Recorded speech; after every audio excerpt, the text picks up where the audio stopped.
రాకేష్ రెడ్డి గారు, ఢిల్లీలో జరుగుతున్న పరిణామాలు మీరు చూస్తూ ఉన్నారు. కాకపోతే బాధాకరం ఏంటంటే రాకేష్ రెడ్డి గారు, ఇవాళ 3 డిమాండ్లు సీజేపీ కేంద్ర మంత్రుల ముందు పెట్టారు. వాటిల్లో ఒకటి, చనిపోయిన కుటుంబాలకి ప్రభుత్వ తప్పుదం వల్ల పరీక్ష లీక్ అయి రద్దై ప్రాణాలు కోల్పోయిన కుటుంబాలకి ₹1 కోటి నష్టపరిహారం 2 నెలలైనా ప్రభుత్వం ప్రకటించకపోవటం, అది ఇంత పెద్ద ఉద్యమం తర్వాత కూడా ఒక డిమాండ్గా ఉండటం. ఆ డిమాండ్ ఇవాళ వాళ్ళు ప్రభుత్వం చేతికి ఇచ్చి మీరు నిర్ణయం తీసుకునే పరిస్థితి దాకా మీరు కనీసం నష్టపరిహారం ఆ కుటుంబాలకి ఒక ఆర్థిక సాయం చేసే ఆలోచన కూడా చేయలేదన్నది ఒకటైతే, 2, కేంద్ర మంత్రులు బండి సంజయ్ గారు, కిషన్ రెడ్డి గారు పేపర్ లీకుల మీద లేదు రాష్ట్రాల్లో ఎవరన్నా రాజీనామా చేశారన్నారు. అనేక రాష్ట్రాల్లో అనేక మంత్రులు రాజీనామా చేశారు ఆరోపణలు రాగానే నైతిక బాధ్యత కింద. జాతీయ స్థాయిలో యూపీఏ ప్రభుత్వంలో 10 ఏళ్లలో 7 మంత్రులు రాజీనామా చేశారు. తెలంగాణలో బీఆర్ఎస్ నుంచి గతంలో ఇలాంటి కొన్ని రకాల ఆరోపణలు వచ్చినప్పుడు కొంతమంది డిప్యూటీ సీఎం స్థాయిలో ఉన్న వాళ్ళు కూడా రాజీనామా చేసినటువంటి పరిస్థితి. ఈవెన్ బీజేపీ జాతీయ స్థాయిలో ఎన్డీఏ గవర్నమెంట్ వచ్చాక కూడా హర్షవర్ధన్ గారు ఢిల్లీలో కరోనా టైంలో ఆయన చేయలేకపోయారు సక్రమంగాని, ఆయన తప్పించారు. బట్ ఒక్క ధర్మేంద్ర ప్రధాన్ గారి విషయంలోనే ఇంత పట్టుపట్టడం, ఇక ఈ ఉద్యమంలో పాల్గొన్న వాళ్ళని వీళ్ళు పాకిస్తాన్ తీవ్రవాదులు, ఆర్టికల్ 370కి దీనికి సంబంధం ఏంటని మీరు అడుగుతూ ఉన్నారు. ఇవాళ వచ్చిన ప్రతినిధులు ఇద్దరు ఆర్టికల్ 370 రద్దు కాదు, దాన్ని పునరుద్ధరించడం అడగల. వాళ్ళు అడిగిన డిమాండ్లు 3 డిమాండ్లు. 1, ధర్మేంద్ర ప్రధాన్ గారు రాజీనామా చేయాలి. 2, ఉద్యమంలో పాల్గొన్న విద్యార్థుల మీద కేసులు పెట్టకూడదు. 3, చనిపోయిన కుటుంబాలకు నష్టపరిహారం అని. ఇదే బీజేపీ జాతీయ అధ్యక్షులుగా పనిచేసిన senior most leader Murali Manohar Joshi గారు ఈ డిమాండ్లు సహేతుకం, ప్రభుత్వం ఈ రీతిలో స్పందించాలని విద్యార్థుల ఉద్యమానికి ఆయన మద్దతు తెలుపుతున్నారు. ఏం చర్యలు తీసుకుంటారు చెప్పండి? ముఖ్యంగా ఈ నీట్ లీకేజ్ అనేది దురదృష్టకరం అండి. సుమారు 23 లక్షల మంది విద్యార్థులకు ఒక క్షోభ. అది ఎవరేమన్నా ఏదేమైనా వాళ్ళు, ఎందుకంటే భవిష్యత్ తరాల భారత పౌరులు ఈ దేశంలో మంచి ఉన్నత విద్యావంతులు కావాల్సి, ఒక డాక్టర్గా తయారు కావాల్సిన ఒక విద్యార్థులు. అది మేము దాన్ని ఒప్పుకుంటున్నాం అండి. కానీ ఒక వ్యవస్థలో ఉన్న ఒక ఇబ్బందులను సరిదిద్దడానికి, జరిగిన నష్టాన్ని సరిదిద్దడానికి ఇమ్మీడియట్లీ యాక్షన్స్ కు ఫస్ట్ దాని మీద ఎక్కువ ఫోకస్ చేశామండి. ఫస్ట్ ధర్మేంద్ర ప్రధాన్ గారు సిబిఐ ఎంక్వైరీకి రాశారు. ఫస్ట్ దీన్ని రాసింది సిబిఐ ఎంక్వైరీకి, దాని మీద మర్చిపోతున్నారు అందరు. ఎక్కడనో ఇప్పుడు సుమారు మనము జరిగిన నాసిక్ లో జరిగిందని 11 మందిని తీసుకొచ్చి అరెస్ట్ చేయడం జరిగింది. సుమారు ఇంకా మొత్తం కలిపి 11 మందిని లోపల వేయడం జరిగింది.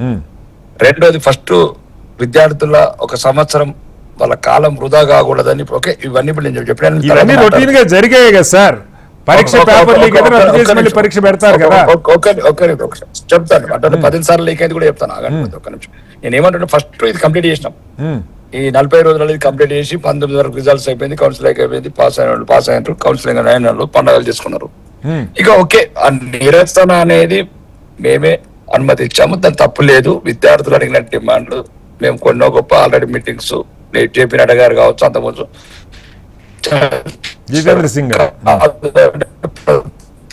సార్, మీరు సిగ్నల్ బ్రేక్ అవుతుంది సార్, కొంచెం కారు ఆపి మాట్లాడితే సంతోషం. పార్లమెంట్ లో కూడా చర్చించవచ్చు, పార్లమెంట్ లో కూడా చర్చించవచ్చు అని చెప్పి ఎవరి మీద ఉన్నాను. అయితే మొత్తానికి ఓకే, ఈ రోజు మేము జరిగింది దయచేసి విద్యార్థుల మొన్న మీరు చూడండి, మీరే కాదు మీ ప్రెస్ వాళ్ళకి కూడా తలలు వలిగినాయి, కాళ్ళు ఎరిగినాయి. మీ యొక్క మీడియాకు సంబంధించిన అమ్మాయిలని ఎట్లా ఏ రకంగా అవస్థరాపర చేస్తున్నారు, ఇవన్నీ కొద్దిగా మీకు ఇబ్బంది అనిపిస్తలేదు నాకు తెలియదు. కానీ మేము విద్యార్థులను ఏమంటలేమండి, విద్యార్థులతో అన్ని రకంగా చర్చలకు సిద్ధంగా ఉన్నాం, విద్యార్థుల నిరసనకు మేమే అవకాశం ఇచ్చాము.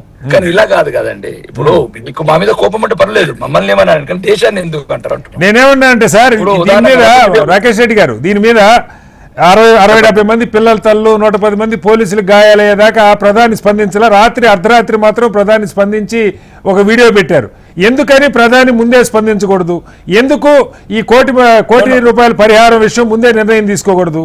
కనీసం మొత్తుకుంటున్న ప్రధాని నోరెందుకు మెదపరు ఇప్పటిదాకా? ఇంత ఉద్యమం జరిగి దేశం అంతా అల్లకల్లోలం అవుతుంటే అప్పుడు ప్రధాని మాట్లాడతారా? దేశం అల్లకల్లోలం ఏం కాలేదండి, మీరు అట్లా అనుకున్నది అదేదో కొద్దిగా ఏదైతే ఒక రకమైన ఈ దేశ వ్యతిరేక శక్తులు కొన్ని రకాల ప్రయత్నం చేసినాయి. ఏదైతే మేము ఇప్పుడు మళ్ళీ మీరు అదే అంటారు, దేశానికంటే కాదు మేము అనడం కాదు.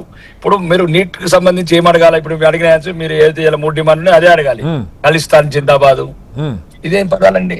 అదే సార్ ఇప్పుడు మురళీ మనోహర్ జోషి ఒక నిమిషం మేము మాట్లాడేది కూడా ఇప్పుడు మీరు చెప్పండి. చెప్పిన అవకాశం ఇవ్వండి ప్రజల భారత మాతకు తండ్రులు ఎంతమంది అని చెప్పండి. పదాలు ఎందుకు మాట్లాడుతున్నారు? చెప్పండి. ఇప్పుడు ఖలిస్తాన్ జిందాబాద్ 37 ఆర్టికల్ ఇప్పుడు కాదు సార్, ఒక ఉద్యమంలో వాళ్ళే డిక్లేర్ చేశారు, ఎవరెవరో వచ్చి జాయిన్ అవుతా ఉన్నారు, అన్నిటికీ మేము బాధ్యులం కాదని వాళ్ళే డిక్లేర్ చేశారు. వాళ్ళు అధికారికంగా ఇచ్చిన 3 డిమాండ్లు ఇవాళ మురళీ మనోహర్ జోషి గారు కూడా మద్దతు తెలుపుతున్నారు. అందు గురించే అర్ధరాత్రి ప్రధానమంత్రి ఇన్వాల్వ్ కావాల్సి వచ్చింది. ఇప్పుడు విదేశీ శక్తుల మధ్యన పావులైన ప్రతిపక్ష పార్టీలు ఈ దేశాన్ని అల్లకల్లోలం చేస్తున్న ఎన్నో శక్తులు ఈరోజు అవకాశాలు ఎదుర్కొన్నాయి. ఇప్పుడు చెప్పాలంటే గంట సేపు దాని గురించి సంబంధం అవుతుంది. నేను దాని గురించే ఇది కావాలని దేశాన్ని ఒక రకంగా అల్లకల్లోలం చేయాలా, అల్లజడి సృష్టించాలని శక్తులు ఇన్వాల్వ్ అయినాయనే ఇమ్మీడియట్ ప్రధానమంత్రి గారు ఇన్వాల్వ్ అయినారు. అప్పుడు కూడా ఎట్టి పరిస్థితుల్లో కూడా విద్యార్థులకు న్యాయం జరుగుతుంది. భవిష్యత్తులో కూడా ఇట్లాంటి సంఘటనలు జరగకుండా చూస్తాము. దీనికి పరిష్కారం ఒకవేళ సమస్యను పరిష్కరించాలా గానీ ఒక రాజీనామా వల్ల సమస్య పరిష్కారం అయితే ఇంకో సమస్య జరుగుతుంది. కాదు సార్, కాదు రాకేష్ రెడ్డి గారు, ఇప్పుడు అదే ధర్మేంద్ర ప్రధాన్ గారు ఒరిస్సాలో పేపర్ లీక్ అయితే ఆయన తలలు బగలగొట్టించుకొని రాజీనామా చేయాలి అప్పుడు మంత్రి అని ఆయన డిమాండ్ చేస్తారు.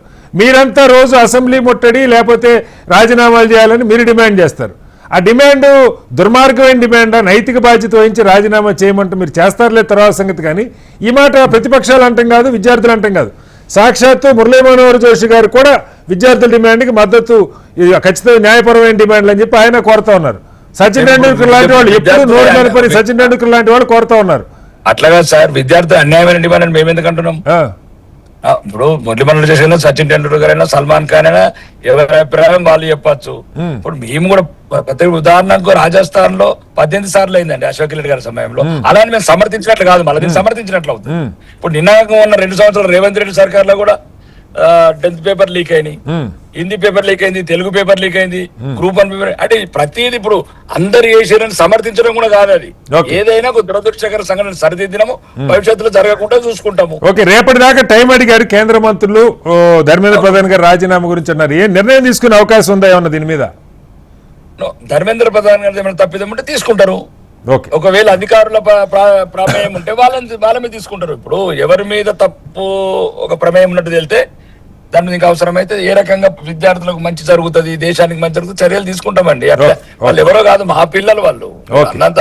కానీ ఇక ముందు ఏంటంటే దీన్ని ఈ రకంగా రాజకీయ వేదికలను తయారు చేయొద్దు, అమాయక బిడ్డల్ని వాళ్ళ భవిష్యత్తును ఆడుకోవద్దని మేము అంటున్నాం. రైట్ సార్, మళ్ళీ వస్తాను రాకేష్ రెడ్డి.